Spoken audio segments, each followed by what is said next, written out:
Welcome back. I just finished watching the third episode of HBO's adaptation of The Last of Us, and it was so good. So if you have not seen the episode, here is your spoiler warning. Leave now. Obviously, save the video first so you can come back and talk about it with me later. Let's do this. So let's start off with my least favorite moment, and there really isn't one, but I will say that I can see that some people might be disappointed because this episode was different. I gotta admit, I was kind of looking forward to the kick-ass booby trap Bill that we have come to love in the game, and we definitely got not that. We got something very different. And I did enjoy watching after the show to see Neil and Craig, the creators of the show, talk about, why they took such a different take. They were like, if it's going to be as good as the game or the same, we'll keep it. But if we can do something better, then we're going to do something different. And I do think they created something deeper and maybe even better than the game.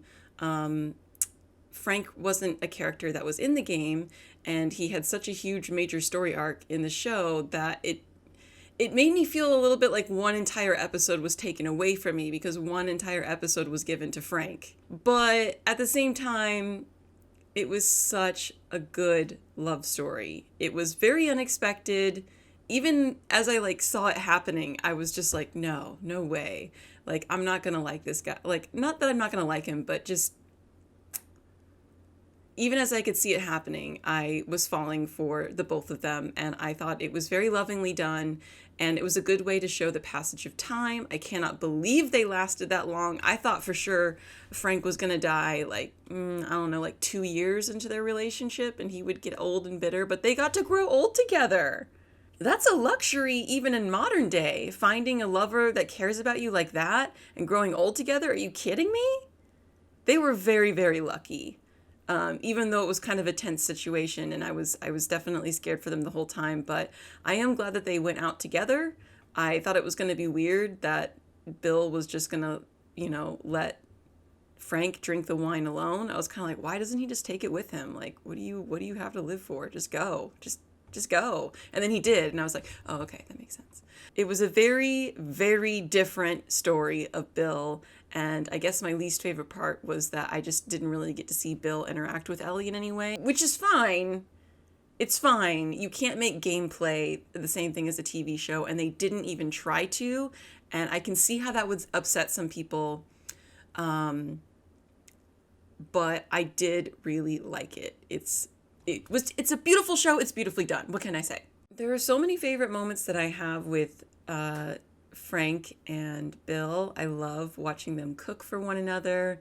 I love seeing them argue and sort of make this little ghost town, take ownership of it. And when he said, putting attention into things is how you create love, tending to the flowers or, painting your house and just not letting things go to shit, even though the world might be going to shit around you. You put attention into it, and that creates more good things. I thought that was really cool. I thought the scene where they first hook up was really well done, because I was kind of like, has he had sex with a man before? And then they addressed it, and he looked nervous. I appreciate that it was kind of awkward and nervous, even though Frank was very confident. Frank was like, I don't just sleep with anyone for a meal. I was like, oh, Frank is a hoe. Frank might be a hoe sent from heaven, but Frank knows what he's doing. I don't know what I'm trying to say with that. For my favorite moment, I definitely think it would have to be the strawberries, where Frank surprises Bill and is like, I got some seeds from Tess. Oh, by the way, I gave away one of your guns. And he's like, what? Which one? I do like their back and forth bickering of I don't know, forget what he did, but he was like, yeah, and we're going to fix up the paint store. And he's like, what? It wasn't that. It was just something, and just Bill just loses his mind. But he's really, really careful, and that's how he survived, is by being careful. And now he has Frank here being messy as hell, trying to do things without him knowing, therefore triggering him all over the place. But, it's with love. It's pushing his boundaries a little bit, but in a good way. And it was just a really well done way to show the passage of time.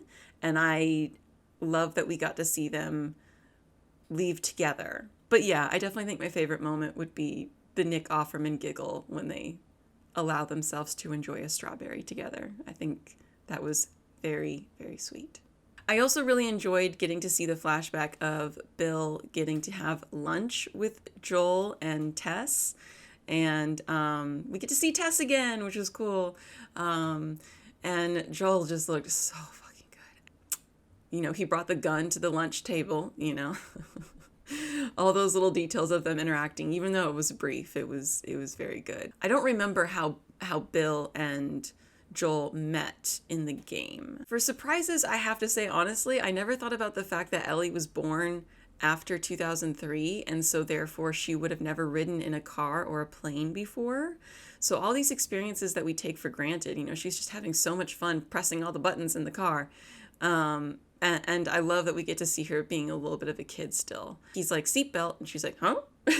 And it was such a good, like, moment of, like, she doesn't know what, you know, saying seatbelt, you know, everyone put your seatbelts on. Like, she doesn't know what that means. Also, when it comes to surprises, I was surprised that when we see Ellie and Joel survey a convenience store, she, you know, practices killing a zombie. I don't know if it's her first zombie kill, but she practices killing a zombie in the basement. And then we find some tampons, which I think is maybe going to be foreshadowing. I think we might see those tampons somewhere else, or like maybe she gets her period and then obviously, you know, the blood can be something that gets them in trouble later on. But also, I mean, it could, I mean, that feels like a really obvious take, but it would be so easy to die as a woman giving birth or having a period without like proper sanitary conditions. Like, you have no idea. Like, I don't really know how women lived in medieval times having their periods without just like a lot of help. Yeah, it really slows you down. So I enjoyed the bit of, for like, you know, one score, she found an incredible resource. But then I was thinking, like, what happens after period number 2? Like, you're out of tampons. What do you do? What does she do? She should have found a Diva cup. For those of you who don't know, it's a rewashable cup that you can put up in there and then reuse. So tampons are disposable. You can't use them after they're done. Otherwise, you would get an infection. I don't think that was too graphic to share, but it was still a nice moment. Sorry to talk about periods for so long, but it's something that, you know, a lot of people have to deal with, and it could definitely mess you up, especially in the apocalypse. I also really enjoyed that Ellie finally got a gun. I do enjoy the recurring joke that no one will give Ellie a gun, but she needs one. On a scale of 1 to 10, I think I would give this episode an 8. There was a little bit of disappointment for me wanting sort of, you know, more of a grisly, kick-ass, wild energy of what I was expecting Bill to be, but instead we got to see another side of Bill, which I loved, don't get me wrong. It was a creative choice. What can you do? If you want to see the other version of Bill, you can play the game. Honestly, I feel like that entire episode could be just a short film of Bill and Frank and how they got to grow old together, which was really beautiful. I loved seeing how much they loved each other. It really warmed my heart, and anybody would be lucky to have a partner that cares about them and takes care of them for that long amount of time in that deep of a way. I really did like it. So I will give the episode an 8. I'm a little stressed out because I'm having a little bit of fear of lack that we only have 9 episodes, and but yes, I would give it an 8. So to wrap everything up, I don't have too many other closing thoughts, you guys. It was a really beautiful but very different episode. To wrap everything up, I really don't have too much to say other than I think Frank might have had cancer. And if he had cancer, they said that there's no doctors knocking door to door. I was kind of like, what about cannabis? You could grow it. I mean, maybe he didn't have access to it, to be fair, but it would have helped with the inflammation, and it certainly would have helped with the pain. I don't know who the hell Linda, what's her name is, or why the creators love her so much, but I agree with Ellie. Her music is better than nothing. What a strange choice.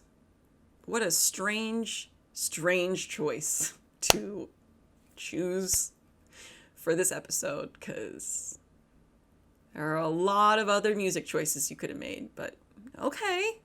thank you guys so much for watching. Please subscribe. Please hit the like button if you liked this episode, and I will see you in the next one. Bye!